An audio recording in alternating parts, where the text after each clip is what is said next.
Blackstone Audio presents The Way We Die Now, a novel by Charles Willeford. This book is read by Stephen Bowlby. For Lou, Betsy, Tom, and Cheryl. Chapter 1. Tiny Bach heaved his bulk from the sand chair. He stood silently in the clearing for a moment, listening, but all he could hear was the whir of insects and the scuttling of a few foraging wood rats. He folded the red and green webbed chair, took it to the black pickup truck, and threw it into the back. He opened the cab door on the passenger side and reached for the paper sack on the seat. There were 2 bologna sandwiches wrapped in oil paper and 2 hard-boiled eggs in the sack. He unwrapped one of the sandwiches, noticed that the lunch meat had turned green on the outer edge. He rewrapped the sandwich, put it back in the sack, took one of the hard-boiled eggs.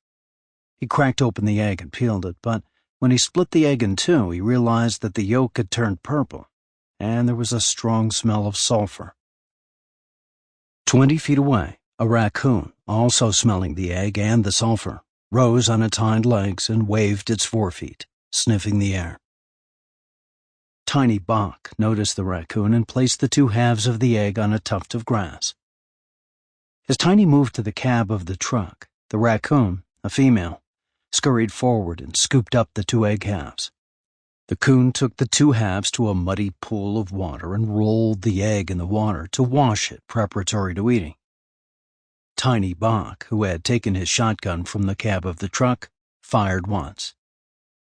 8 of the 12 slugs hit the raccoon, reducing it to an unrecognizable spot of fur and blood.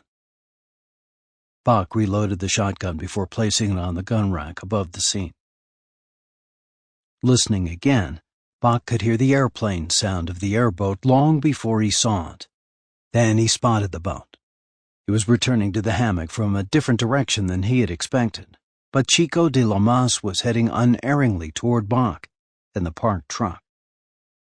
Skimming across the wet sawgrass of the Everglades, it resembled a giant but harmless insect. Skidding the aluminum boat sideways, Chico stopped short of the dry, brushy hammock. After Chico turned the engine off and the whirling propeller had run down, Bach said, "What took you so long?" "Had a hard time finding a deep enough sinkhole, but it won't matter. When the rains come, this whole area will be under a foot of water. You won't be able to drive out to the hammock here for another 6 months. I thought I heard a shotgun, but I wasn't sure." Bach grinned and pointed. Sample complete. Ready to continue?